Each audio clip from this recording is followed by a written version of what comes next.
Votre argent vous est présenté par la BCV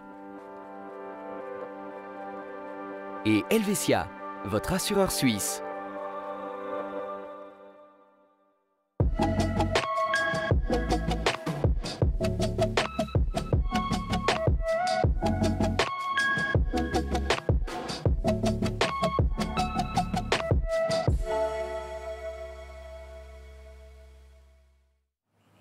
Bonjour à toutes et tous et bienvenue dans ce nouveau numéro de Votre Argent. Aujourd'hui, nous parlons d'incapacité de gain, un cas qui peut survenir en cas d'accident, mais aussi suite à une longue maladie. Alors, comment bien s'assurer dans ce cas-là? Quelles sont les bonnes pratiques? C'est ce que nous allons voir aujourd'hui avec notre conseillère du jour de l'agence Lavaux Riviera Chablais. Il s'agit de Manon Puységur. Bonjour Manon. Bonjour Mélanie. Merci d'être venue à nous. Alors, on va parler des bonnes pratiques. Quelles sont justement les prestations en cas d'incapacité de gain suite à un accident? Alors, il est important dans un premier temps de faire la distinction entre les personnes actives et non actives professionnellement. Pour les personnes non actives professionnellement, il est important d'inclure le risque accident auprès de leur caisse maladie. Pour les personnes qui sont actives professionnellement, elles sont assurées par l'assurance accident, donc la LAA, qui versera à hauteur de 80% maximum du salaire, ainsi que des prestations de l'AI. Toutes les deux ne dépasseront pas les 90% du salaire.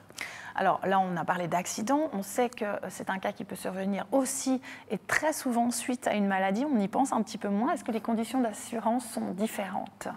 Alors en cas de maladie, c'est un petit peu différent, effectivement. On a les soins médicaux qui vont être pris en charge par votre caisse maladie. Et pour tout ce qui est du revenu de remplacement, ça sera par votre caisse de pension. D'accord. Qui, elle, versera des prestations selon votre certificat LPP que vous recevez chaque année.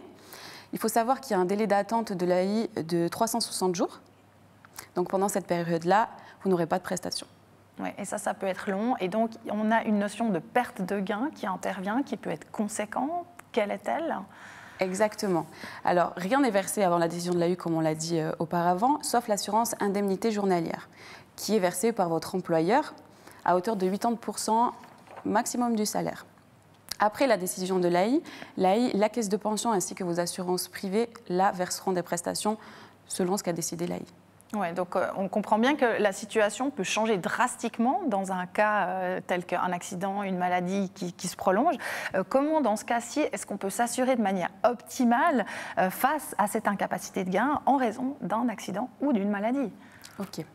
Alors, en fait, la LAA va intervenir en cas d'accident, le caisse de pension en cas de maladie. L'AI interviendra, elle, dans les deux cas. Pour une rente minimum selon votre degré d'invalidité, qui sera de 40%, et pour atteindre la rente complète, on sera à 70% d'invalidité. En général, par accident, vous êtes bien couvert par la LAA, qui offre des prestations assez élevées, sauf pour les salaires élevés de plus de 148 200 francs. Et en cas de maladie, du coup, le premier pilier, l'AI versera une prestation maximum de 29 400 francs par année. Et la caisse de pension viendra compléter ces rentes selon ce qui est certifié sur votre certificat LPP. Donc il faut vraiment analyser sa situation avant que les problèmes surviennent, je dirais. C'est un conseil de bon sens, hein, on va dire ça comme ça. D'autant plus qu'on sait que ces assurances incapacité de gain, elles coûtent cher. Donc à partir de quand une assurance de telle sorte est-elle importante ou nécessaire? Alors, il est vrai qu'une assurance incapacité de gain peut coûter cher. C'est pour ça qu'on préconise de le faire le plus jeune possible, parce que plus on vieillit, plus il y a de risques de maladie. Donc, dès qu'on entre sur le marché du travail, c'est ça que vous dites? Oui, et pour les personnes non actives, il est important qu'elles s'assurent en indemnité journalière ou incapacité de gain également. Et aussi suivant les faibles prestations de votre caisse de pension. Ouais, donc là, encore une fois, on a plusieurs cas de figure. C'est vraiment à chacun d'analyser sa situation et d'essayer de voir ce qui serait le plus efficace à son cas, on va dire. Comment est-ce qu'on peut s'assurer en plus contre une lacune de prévoyance? Parce qu'il y a ça aussi, hein, quand on est en perte de gain, on ne travaille plus, et donc lacune de prévoyance qui pourrait survenir justement en cas d'incapacité de gain.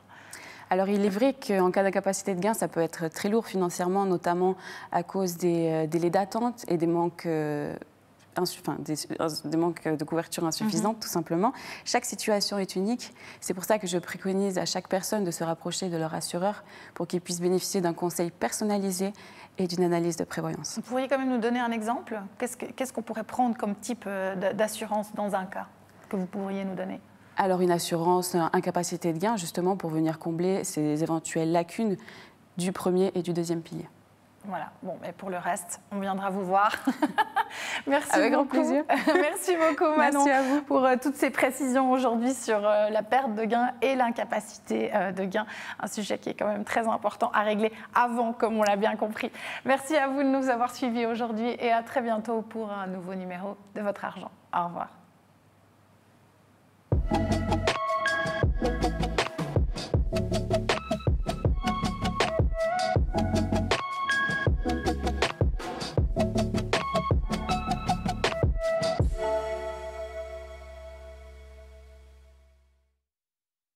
Votre argent vous est présenté par la BCV et Helvetia, votre assureur suisse.